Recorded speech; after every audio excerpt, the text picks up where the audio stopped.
Fala aí pessoal do Explica Enem, aqui é o Henrique mais uma vez na nossa frente de Físico-Química e nós hoje vamos para a nossa aula de número 6, que é a nossa quarta e última aula sobre o estudo dos gases. E nós hoje vamos falar sobre a diferença de gás e vapor, explorar um pouquinho das misturas gasosas e fazer alguns exercícios para fixar todo esse conhecimento que a gente desenvolveu nas nossas últimas 4 aulas.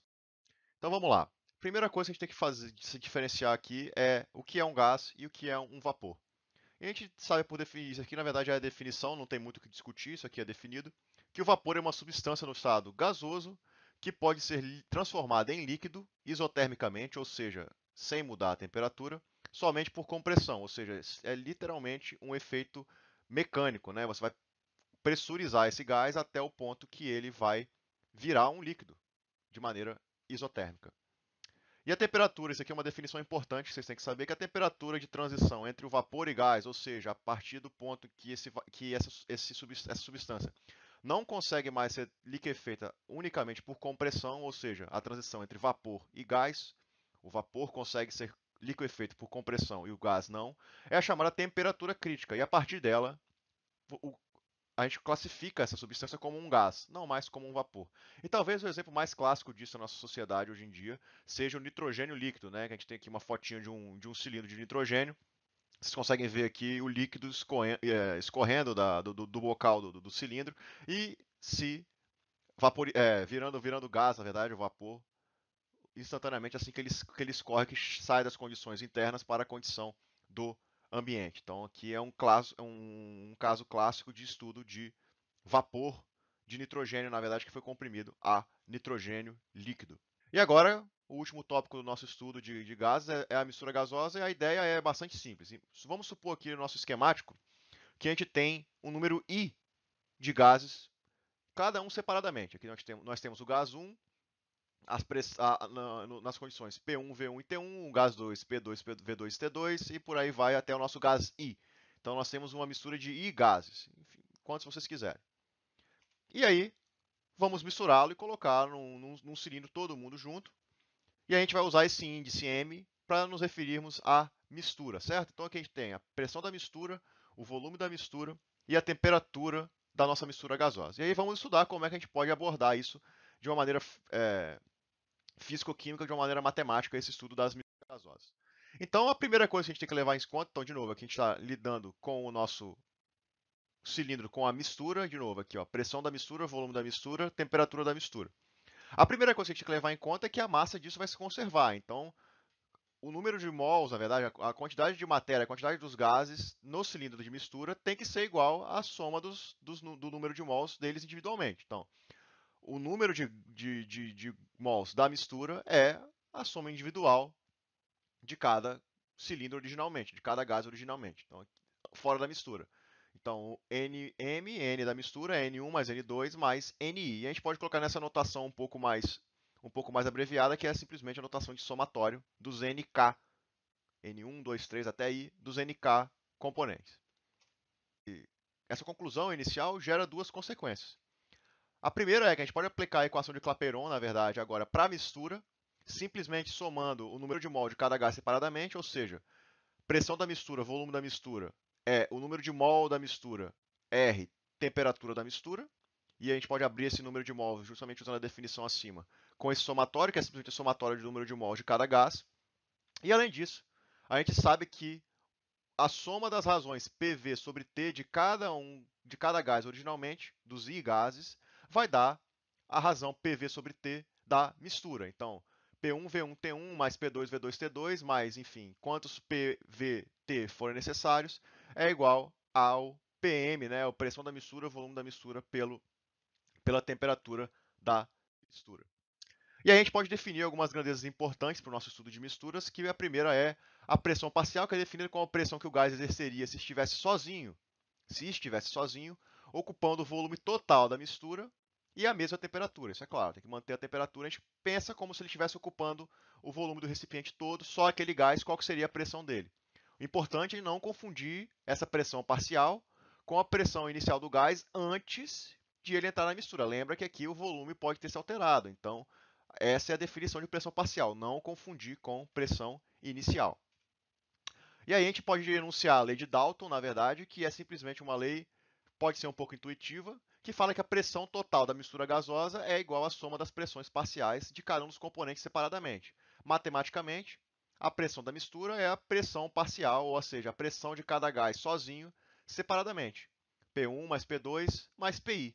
Colocando na notação de somatório um pouco mais curta, é a soma dos pKs. E de maneira totalmente análoga, a gente tem a mesma conclusão para volume parcial, que é o volume que o gás ocuparia se estivesse sozinho, a mesma condição de temperatura e pressão da mistura. A pressão parcial é como se estivesse ocupando todo o volume e o volume parcial é como se fosse a pressão da mistura. E a gente enuncia a lei de Amigat, que é semelhante à lei de Dalton, que fala que o volume total da mistura é a soma dos volumes parciais dos componentes, também bastante intuitiva. Botando isso matematicamente, o volume da mistura é simplesmente V1 mais V2 mais V3 mais VI, colocando numa notação de somatório é igual ao somatório do VK, dos I componentes. E aí, a gente, juntando as leis de Dalton e a lei de Amigat, a gente pode concluir algumas coisas interessantes. Primeira, vamos escrever como se fosse por um gás 1, mas isso vale para qualquer gás. Isso aqui é só a título de ilustração. E para mistura, a equação de Clapeyron. P1Vm é igual a N1RTM, ou seja, a gente está colocando aqui a pressão parcial do gás 1, ou seja, está ocupando o volume da mistura. Se a gente dividir essas duas equações termo a termo, a gente chega aqui P1 sobre PM, ou seja, a pressão parcial do gás 1 sobre a pressão total, é igual ao número de mols do gás 1 sobre o número de mol total. E a gente pode passar esse número de mol como aquela definição de somatório, simplesmente chegar a essa conclusão. De maneira totalmente análoga, para analisando agora não mais a pressão parcial do gás 1, mas o volume parcial do gás 1, a gente pode escrever a equação de Clapeyron da mesma maneira e chegar a uma conclusão parecida. A razão entre o volume do gás e o volume da mistura é igual também à razão entre o número de mol do gás e o número de mol da mistura. E aí a gente pode definir justamente a razão entre o número de mol do gás específico, do gás I, por exemplo, e o número de mol da mistura como fração molar daquele gás, que é justamente esse númerozinho que está aqui em cima. E a gente define como o xi, como a fração molar, sendo exatamente isso. E isso gera duas consequências bem interessantes. A primeira é que o somatório dos xi, ou seja, o somatório de todas as frações molares dos gases tem que dar 1, isso é claro, já que se você pegar isso aqui tudo e somar esse somatório, efetuar esse somatório do xi com cada número de mols, você tem que ser igual ao numerador, ou seja, N1 mais N2 mais N3 mais Ni dividido por N1 mais N2 mais N3 mais Ni, vai dar 1, sempre. Vocês podem conferir isso se vocês quiserem, mas por favor façam isso como exercício. E a gente sabe que a fração molar também pode ser definida não somente como o número de mols, mas também como a razão entre a pressão parcial de um gás e a pressão parcial da mistura, e a pressão total da mistura, perdão, ou o volume parcial de um gás e o volume total da mistura, como consequência dessas abordagens matemáticas que nós fizemos aqui acima. Você pode ver que N1 sobre Nm é igual a P1 sobre Pm, que também é igual a V1 sobre Vm. Tudo bem? Então, vamos fazer alguns exercícios. Separei primeiramente aqui um exemplo do Enem. Vamos lê-los juntos. Uma pessoa abre sua geladeira, verifica o que há dentro e depois fecha a porta da geladeira. Em seguida, ela tenta abrir de novo a geladeira, mas só consegue fazer isso depois de exercer uma força muito mais intensa do que a habitual. Ou seja, a pessoa abriu, pegou, por exemplo, lá o seu queijo e esqueceu do presunto. Então ele vai ter que abrir de novo e aí ele vê que está muito mais difícil de abrir. E aí a gente tem que julgar e ver qual que é a resposta. Qual é o motivo da dificuldade extra para abrir a geladeira? O volume de ar da geladeira diminuiu, o motor da geladeira está funcionando com potência máxima, a força exercida aumentou, a pressão no interior da geladeira está abaixo da pressão interna ou se a temperatura no interior da geladeira é inferior ao valor existente antes de ela ser aberta. Então, como você fez um estudo bom de gás, você vai ter uma ideia legal. Quando a gente abre a porta da geladeira, você admite um pouquinho de ar, a temperatura ambiente para o interior dela, correto? E quando você fecha, o ar ele volta a ser resfriado, a geladeira está funcionando de maneira isovolumétrica, já que o volume da geladeira não vai mudar, o compartimento não muda independentemente de você abrir ou de você fechar a porta, ela continua com volume constante. Ou seja, nós temos uma transformação desse tipo, em que há uma transformação isovolumétrica. P1 sobre T1 é igual a P2 sobre T2. E aí a gente observa que como o gás é resfriado, a temperatura depois de você fechar a porta vai estar menor, na verdade, do que aquele gás foi admitido. Portanto, a pressão vai estar um pouco menor. De maneira que a pressão interna da geladeira ela é menor do que a inicial, justamente porque o gás está sendo resfriado. Então, se a gente botar um esquemático, aqui a gente tem à direita o interior da geladeira, e aqui é o exterior da geladeira, esse traço aqui é a porta, a gente tem uma diferença de pressão P1 e P2. De maneira que a gente, usando a definição de pressão lá da física, de força, perdão, como o produto da pressão vezes a área de atuação daquela pressão, a gente vê que tem uma força resultante devido a esse gradiente de pressão para o interior da geladeira, em direção em contra a direção de você abrir a porta. Então tem uma força extra para você conseguir fazer o movimento de abrir a porta da geladeira. Igual a diferença entre a pressão interior e a pressão exterior. Lembre-se que a pressão exterior menos a pressão interior. Lembrando que essa pressão interior é inferior à exterior porque você teve um resfriamento do gás dentro da geladeira e multiplicado pela área. Então vamos julgar, à luz disso, vamos julgar as opções. Então a primeira opção, volume de ar dentro da geladeira diminuiu. Não, não faz sentido. O volume da geladeira, o volume do compartimento da geladeira é independente de você abrir ou fechar a porta. O motor da geladeira está funcionando com potência máxima. A gente não pode afirmar isso, não temos dados, isso não influenciaria você fazer mais ou menos força para abrir a porta da geladeira. A força exercida pelo ímã fixado na porta da geladeira aumenta. E não tem nenhuma base lá de eletromagnetismo para falar que essas condições faz com que com a força eletromagnética, a força magnética seja maior ou menor. E, enfim, um ímã também provavelmente não teria esse efeito tão sensível assim. E a letra E, temperatura no interior da geladeira é inferior ao valor existente antes. Não está mais frio dentro da geladeira por causa disso. Não tem muito sentido. A geladeira vai simplesmente resfriar o gás e não a uma temperatura inferior. Então, pelo que a gente calculou e pelo que a gente discutiu, a letra D é a resposta correta. A pressão no interior da geladeira está abaixo da pressão. Opa, desculpem, a pressão externa. Me desculpem aqui. É a pressão externa. A pressão no interior da geladeira está abaixo da pressão externa, então tem aquele gradiente de pressão do lado de fora para o lado de dentro. E a gente sabe que a letra D é a resposta correta. Próximo exercício. Nas condições normais de temperatura e pressão, então aqui já sabe, né? Ó, a gente já tem uma informação que ele quer que a gente saiba, qual é a soma CNTP. A massa de 22,4 litros do gás X2, a gente não sabe qual é esse gás, é igual a 28 gramas.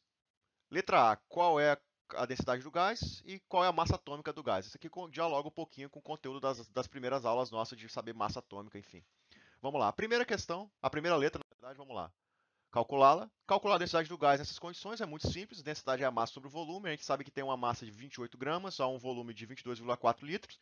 Divide 28 por 22,4, perdão, dá 1,25 grama por litro. Direto, muito fácil. E a letra B, qual é a massa atômica do elemento X? Explique como você chegou nesse valor. Então a gente sabe que na CNTP a gente tem uma temperatura de 273,15 Kelvin, uma pressão de 1 atm, e a gente escreve justamente a equação de Clapeyron. PV igual a nRT. Se a gente lembrar das primeiras aulas que o número de mols é a massa contida de gás pela massa molar daquele gás, a massa molecular daquele gás, a gente consegue reescrever como M sobre MRT. E aí, fazendo uma manipulaçãozinha, a gente passa a massa para cá e o volume para cá. Fica aqui a massa pelo volume, ou seja, a densidade, é igual a pressão vezes a massa molar dividido por RT. E aí a gente chega aqui, a massa molar é a densidade vezes RT dividido pela pressão. Joga esses valores, 1,25 que a gente calculou na letra a constante dos gases, a temperatura divide pela pressão, sabe que a massa molecular desse gás é igual a 28 gramas por mol, não é a massa atômica do elemento. Então a gente precisa continuar fazendo cálculo. E aqui eu queria deixar para vocês o destaque da questão é que a gente consegue calcular a densidade de um gás diretamente por essa formuleta aqui, manipulando a equação de Clapeyron, como densidade é igual a PM, massa molar, sobre RT. Isso aqui é o destaque da questão. E aí a gente faz uma última regra de 3, sabe que uma molécula de X2 tem 2 átomos do elemento X, ou seja, 2 mols do elemento X, né, porque aqui lembra que tem a molécula é diatômica, tem 28 gramas, assim como 1 mol de X tem Y grama. A gente chega aqui, a massa molar do elemento X, ou seja, por mol, é 14 gramas. Então a gente sabe que como a massa atômica numericamente é igual à massa molar, a massa do elemento X é 14 unidades de massa atômica. É isso aí, pessoal. Bons estudos e até a próxima.